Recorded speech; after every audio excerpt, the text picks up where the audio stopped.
Bonjour à tous, très heureux de vous retrouver pour ce nouveau numéro de School TV Le Mag, une demi-heure sur la scolarité de vos enfants. Aujourd'hui, on se met en mode école du monde et voici sans plus tarder le sommaire de cette émission. On fait nos valises, direction la Pologne. À quoi ressemble le système scolaire là-bas ?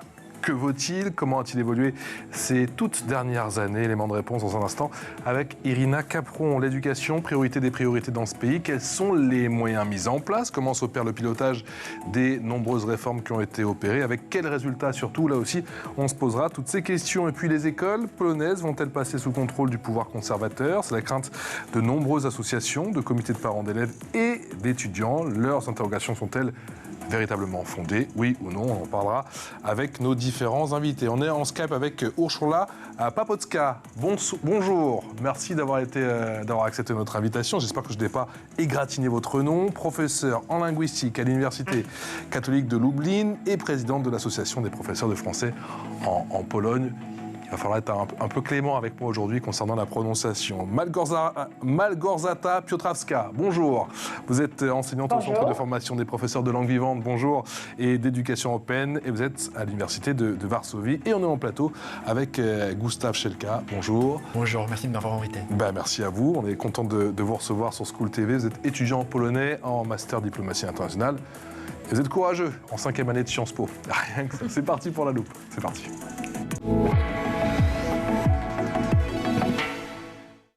Vous avez révisé votre polonais ou pas? Dzień dobry, Patrice. Allez, je le savais, elle a tout donné. Comment ça va, Irina? Ça va très bien, et vous?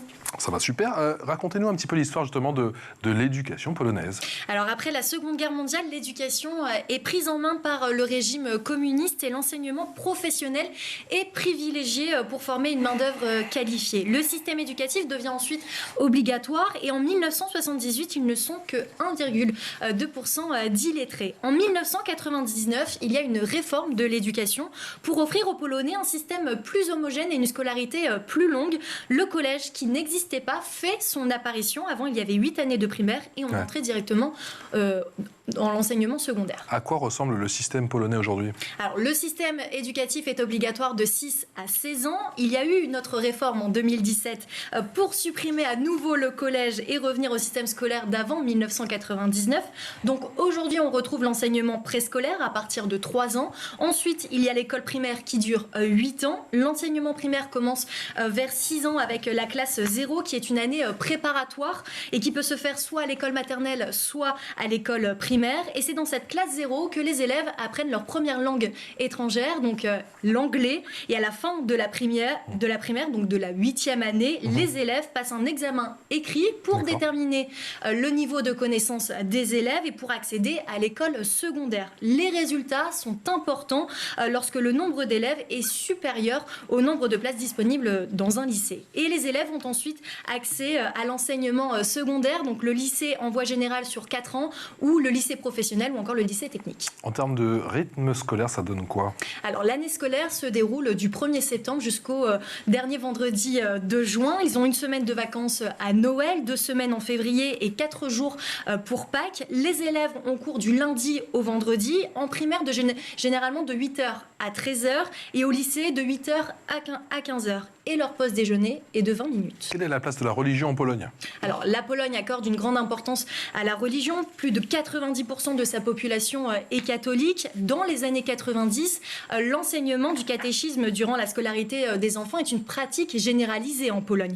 Appelée religion, ce cours est dispensé dans les écoles à partir de la maternelle jusqu'au lycée et les élèves avaient environ 2 heures de cours par semaine de religion. Allez, le classement PISA, on retrouve à quelle place la Pologne? Alors c'est vrai, on en parle beaucoup, le classement PISA évalue tous les ans les performances scolaires des élèves sur 3 matières. En 2012, la Pologne se hisse dans le top 10 du classement, on parle alors de miracle polonais. Et les résultats du classement PISA de 2018 montrent que la Pologne est toujours à la 10e place en mathématiques et en lecture, et à la 12e place pour les sciences, toujours sur un total de 79 pays quand même. Toujours dans le top 10, merci beaucoup. L'expression orale avec nos invités. Allez, l'expression orale avec Urszula Papocka, avec Malgorzata Piotrowska et avec Gustav Szelka. Gustav, quel souvenir vous gardez de votre éducation en Pologne? Franchement, moi je pense que l'éducation en Pologne, ça se passait pas mal. Je pense que, enfin, si on pense Pologne d'aujourd'hui, ça ne peut pas peut-être donner ce genre d'impression, mais pour moi, l'éducation était de très haut niveau. J'appréciais beaucoup le cours de langue. Le cours de langue était un point fort, je pense. Mais aussi les cours de maths, de physique, de biologie, même si moi, personnellement, je n'étais pas si fort dans ces matières. Je pense que le cours était... C'est pour ça que vous avez choisi la diplomatie. Oui, tout à fait, c'est tout à fait ça. La tchatch, tu sais, avec diplomatie. Urszula Paprocka, est-ce que d'après vous, l'enseignement polonais est sous-estimé en Europe ? Je pense que oui, puisque malgré tout, quand on présente les résultats du rapport PISA, d'une certaine manière, on s'étonne que la Pologne est déjà en 10e ou 12e place. Et puis, comme on parle du miracle polonais. Donc, je pense que malgré tout, les attentes sont légèrement différentes. Mais peut-être je suis trop sévère par rapport à nos partenaires européens. Même question pour vous, Malgorzata. Est-ce que vous avez le sentiment que, à l'échelle européenne, le système polonais est sous-estimé ? J'espère que non, parce que quand nos enseignants se déplacent dans le monde entier, à peu près maintenant, ils sont connus pour leurs résultats. Ils obtiennent des labels internationaux, donc des prix reconnus et connus. Surtout, je connais surtout les professeurs de langue, donc qui sont labellisés et certifiés, mais d'autres aussi, ils font des projets internationaux. Donc j'espère que ce cliché un jour va changer tout simplement. Il faut porter un regard moderne. Bien sûr. Urszula, quelle est l'importance accordée en Pologne au système éducatif ? L'importance majeure, je dirais, puisque tout le monde est tout à fait conscient que cette éducation et l'éducation dès l'âge préscolaire est en fait le principe non seulement de la réussite personnelle, mais aussi du développement de la société. Donc, je pense que vraiment la scolarisation est une priorité aussi bien des autorités locales que des autorités au niveau national. Comment vous le ressentez, vous, Gustave, vous qui avez terminé vos études il n'y a pas si longtemps, enfin, vos études, j'entends, à primaire, à secondaire, il n'y a pas si longtemps que ça, il y a quoi, il y a 5 ans maintenant ? Oui, c'est plus ou moins. Il y a 5 ans. L'éducation, c'est la priorité des priorités du gouvernement en Pologne ? Du gouvernement actuel, je dirais que oui, mais peut-être pas dans le bon sens. D'accord. Je sais que depuis mon temps, le syllabus a évolué un peu. Maintenant, on met plus d'importance à des sujets comme l'histoire ou la langue polonaise. Donc, je sais que maintenant, les autres matières comme l'informatique ou physique, le maths, ils ont perdu un peu d'importance. Où les Polonais, justement, étaient réputés ? Pardon ? Où les Polonais, justement, étaient réputés ? Oui, concernant l'informatique, concernant les maths ? Je dirais que c'était plus ou moins balancé à mon époque, mais maintenant, je sais que c'est peut-être les matières qui sont plus modélées par l'idéologie, peut-être un peu plus accentuées. Comment, Urszula, les enfants sont mis en confiance en Pologne ? Comment les Polonais sont mis en confiance dès leur plus jeune âge ? Je pense qu'on essaie avant tout de créer des liens à l'intérieur des groupes. Donc, dès le plus jeune âge, les enfants sont à l'école maternelle, puis à l'école primaire. Donc, on essaie de les faire travailler en groupe et avec, dans la plupart des cas, le même enseignant, donc la même maîtresse, qui les accompagne surtout au début de leur carrière scolaire. En plus, on travaille énormément avec les parents. Il y a aussi des organismes tout à fait dédiés à veiller à ce que la scolarité, surtout des tout petits, se fasse bien. Donc, j'espère qu'on a tout un système qui permet aux plus jeunes de se retrouver confiants face aux adultes, donc surtout à cette première étape de leur vie sociale. Malgorzata, quelle est la place du jeu dans l'apprentissage pour les jeunes Polonais ? Alors, la place du jeu est très importante Maintenant, parce que depuis des années maintenant, les enseignants, aussi bien au primaire, à l'école primaire qu'à l'école secondaire, soulignent cette idée internationale en parlant des apprenants, des élèves, ils croient qu'ils jouent, mais nous savons qu'ils sont en train d'apprendre. Donc, chaque activité ludique est un prétexte pour apprentissage. Et bien sûr, comme dans chaque pays, donc comme dans n'importe quel pays, l'enseignement est vraiment entre les mains des enseignants. Donc, le système peut ne pas trop déranger si les enseignants sont motivés et veulent introduire des projets, des innovations. Ils peuvent le faire à l'intérieur de leur classe. Irina. Urshula, pourquoi avoir supprimé le collège? Quelle est la différence avec l'enseignement primaire qui dure 8 ans aujourd'hui? alors, je sais qu'ici, les avis sont très partagés. Moi, personnellement, je trouve que c'était plutôt une bonne idée d'avoir une scolarité plus longue à l'intérieur des mêmes groupes, à l'intérieur des mêmes établissements. Mais c'est peut-être parce que c'est mon expérience de l'école primaire. Mais je sais que, comme je viens de le dire, les avis sont très partagés. Et je pense que une des raisons pour lesquelles, en fait, on est revenu au système d'avant la réforme de 97, c'est le fait justement qu'il est plus facile aussi bien aux élèves qu'aux enseignants de suivre ces jeunes quand ils restent dans un même établissement. Et puis là, je suis parfaitement d'accord avec en fait cet argument, c'est que le collège arrivait en fait à cette époque de vie des adolescents où les problèmes apparaissent. Et donc, on pouvait croire que de nouveau les garder dans leur milieu habituel les aiderait à peut-être prendre un mauvais tournant en changeant d'établissement, en changeant de classes, etc. Mais je souligne, ça c'est mon avis personnel, parce que je sais que mon amie et collègue Małgorzata, je pense qu'elle n'est pas du tout de même avis. Małgorzata, pas d'accord du tout? Pardon? Vous n'êtes pas d'accord avec cet argument? Ah non, je ne suis pas d'accord du tout. Je pense que la suppression des collèges était une très mauvaise idée. Je parle de mes expériences personnelles parce que je suis mère de 5 enfants et 3 d'entre ces enfants ont eu la chance de terminer le collège. Et je parle aussi avec mes étudiants qui ont eu l'occasion d'être au collège et qui ont maintenant leurs frères et sœurs qui doivent suivre les 8 années d'école primaire ensemble, plus très souvent, les mêmes élèves qui fréquentent les écoles primaires ont été ensemble à l'école maternelle. Donc, ça fait vraiment beaucoup d'années ensemble.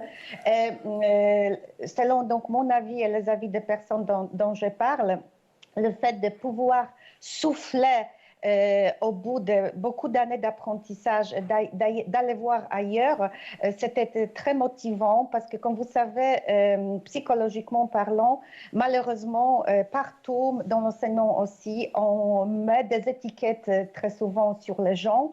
Et donc, quand un élève était traité étiqueté comme mauvais ou même étiqueté comme très bon, il ne pouvait pas vraiment changer et modifier son comportement en ne changeant pas d'école, en ne changeant pas de groupe. Pour beaucoup d'élèves que je connais, aller au collège, c'était une nouvelle chance, une ouverture.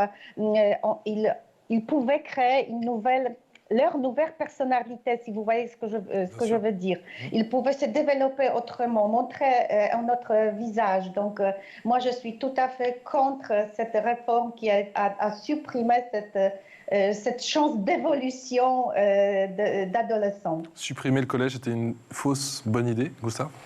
Pour moi, franchement, je ne comprends pas ce changement. Évidemment, peut-être moi, je préférerais de rester avec mes potes d'école primaire pour 8 ans, pourquoi pas. Mais franchement, je pense que ce changement, tout d'abord de l'école primaire, puis au collège, puis au lycée, ça aide beaucoup dans la vie adulte, professionnelle, où on doit faire beaucoup de changements, oui. C'est vrai de s'adapter au nouveau milieu professionnel, milieu scolaire. Donc, je pense que ça m'a beaucoup aidé. Et oui, je suis toujours en contact avec beaucoup des enseignants et des enseignantes de mon lycée. Ils m'ont dit qu'en effet, cette réforme, ou peut-être des formes, a introduit beaucoup du chaos dans le système. Donc moi, personnellement, je suis pas pour cette réforme. Quand est instauré, Urshula, quand est instauré l'esprit de compétition au sein de l'école, et d'ailleurs, est-ce qu'il est instauré, parce qu'on a fait beaucoup d'émissions, on a vu que dans certains pays asiatiques, c'est instauré dès les toutes premières classes. Comment ça se passe en Pologne, et est-ce que la place est accordée à la méritocratie, Urshula? Je ne pense pas que c'est vraiment une méritocratie, mais déjà le fait que les élèves sont évalués dès la première classe, bien évidemment d'une manière tout à fait chiffrée ou d'une autre manière un peu plus descriptive, fait que on a cette compétitivité. Et puis, il ne faut pas oublier que surtout l'école primaire et l'école secondaire, avec le supérieur, c'est un peu différent. Il y a les parents, mais il y a les enfants, mais aussi il y a les parents.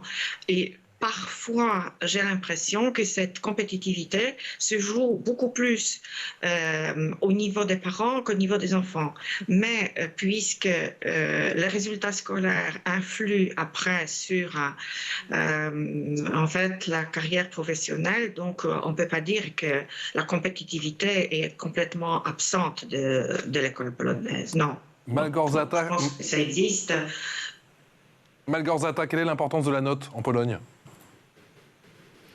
La note, comme vient de dire Urshula, moi j'ai l'impression qu'elle est plus importante pour les parents que pour les élèves. Hier, je viens de participer à une réunion de parents d'élèves parce que j'ai encore des enfants à l'école primaire.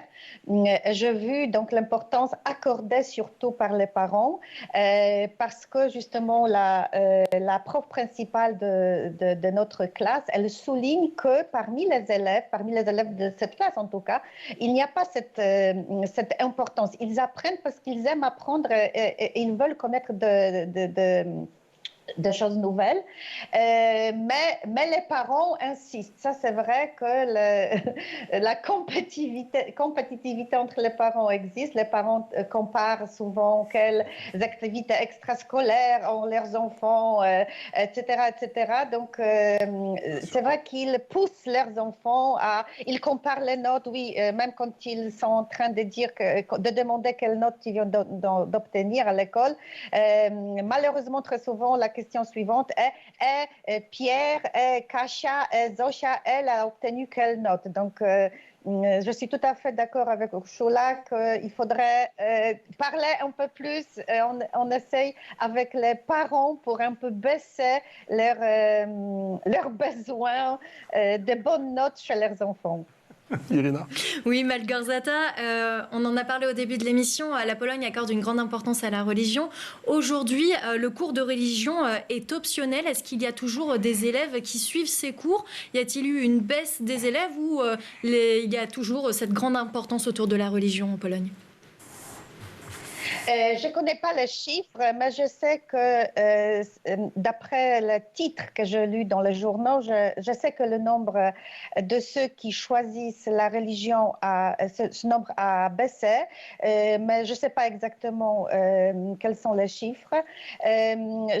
Donc, à l'école primaire, c'est surtout les parents qui décident. À l'école secondaire, ce sont plutôt les élèves qui décident de suivre ou non la religion. S'ils ne veulent pas le faire, ils choisissent le pratique.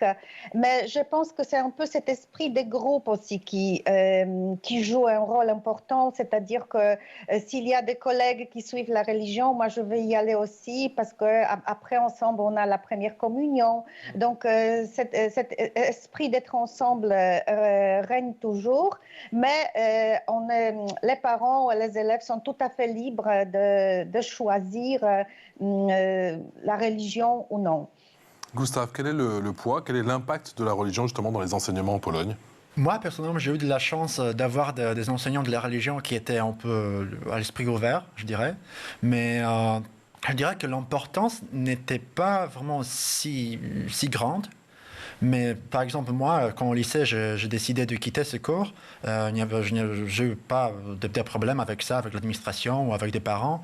Mais je pense que les écoles aussi font ce choix un peu difficile parce que parfois, les cours de la religion sont au milieu de la journée. Donc, si un étudiant, un élève décide de quitter ce cours, ils ont juste un créneau d'une heure de temps libre au milieu de la journée. Donc, oui, je pense que parfois, ce programme est planifié dans une façon d'encourager aux élèves à intégrer ce cours particulier. Urszula, est-ce qu'il y a un certain poids de la religion dans les apprentissages en Pologne ? Est-ce que vous pouvez répéter la question ? Urszula, dans quelle mesure la religion joue un rôle dans les apprentissages en Pologne ? Écoutez, ça dépend sans doute des milieux, ça dépend sans doute des écoles et des classes. Et je pense que c'est Gustave qui a dit j'ai eu la chance d'avoir un enseignant beaucoup plus ouvert. En fait, très souvent, la religion ou le cours de catéchisme qui est en fait comme une matière, comme parmi toutes les autres matières de l'école, il est en fait regardé dans l'optique de celui qui enseigne. Donc, si les élèves ont la chance d'avoir un enseignant qu'ils aiment et qu'il y a une entente entre le groupe et l'enseignant, à ce moment, je pense que aussi bien le cours est important que le fait de discuter des sujets qui sont quand même essentiels pour l'homme. Si parfois ça se passe moins bien, je pense que là, Małgorzata a tout à fait raison. Il y a cet esprit de groupe qui dit les copains n'aiment pas ce prof et les copains n'aiment pas le groupe, donc on s'en va. Ce que je peux dire, ce que je peux ajouter, c'est que en fait, je pense que il faut être conscient que l'éducation religieuse en Pologne, elle se fait avant tout à la maison et en famille. Donc, une heure de cours à l'école. Je ne vais pas dire que ça change rien, mais en fait, la culture religieuse, elle est acquise au sein de milieu familial, pas vraiment à l'école. Les écoles polonaises, Gustave, vont-elles passer sous le contrôle du pouvoir central ? C'est la crainte de nombreuses associations de comités de parents d'élèves et d'étudiants. Le ministre de l'Éducation a proposé une nouvelle loi, c'était début juin. Elle vise, cette loi, à réduire l'autonomie des écoles. Il y a eu pas mal de levées de boucliers, comme on dit en France. Est-ce que vous le comprenez ? Oui, en fait, je connais bien ce réforme. Je vis pas mal de manifestations contre ce réforme. Et c'est vrai que dans le projet... Il y a eu des manifestations à Varsovie ou... À Varsovie, plutôt à Varsovie. D'accord. Je sais qu'il y avait des élèves de différents coins de la Pologne qui sont déplacés à Varsovie pour protester ça, pour faire des manifestations devant le bâtiment de la ministère. Oui, le ministre effectivement de l'Éducation nationale. Et effectivement, de nombreuses associations sont inquiètes. Pourquoi sont-elles inquiètes et est-ce que vous les comprenez ? Oui, je comprends ça parce que ça donne beaucoup de pouvoir aux officiers qui ont été choisis par le gouvernement central.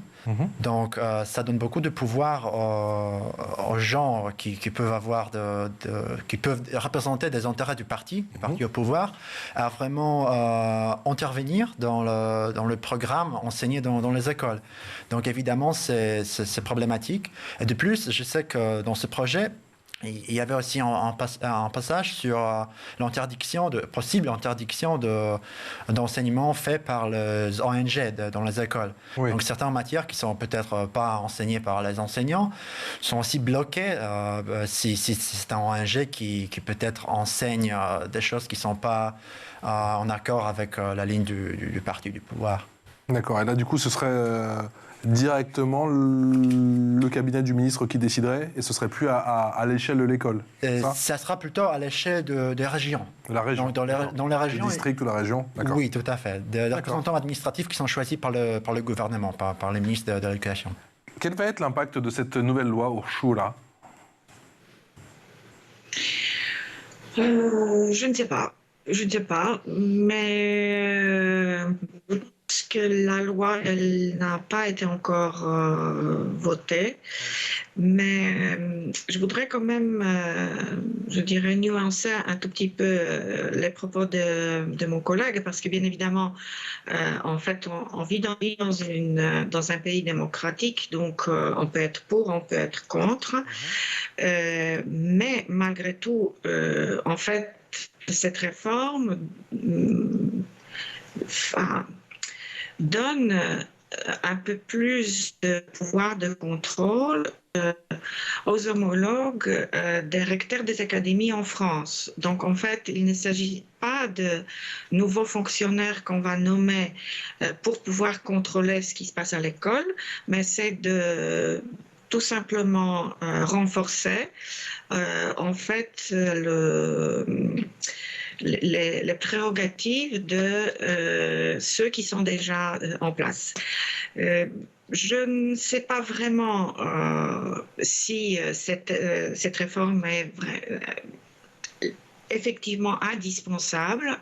Je ne sais pas mesurer les résultats. Je sais que, comme on dit en très mauvais français, ça a soulevé un tollé général. Mais vous savez, très souvent, tout changement provoque un refus. Donc, comme toujours, parmi ceux qui manifestent, il faudrait demander, en fait, est-ce qu'ils ont lu le texte de la loi? Est-ce qu'ils savent vraiment de quoi il s'agit? Donc,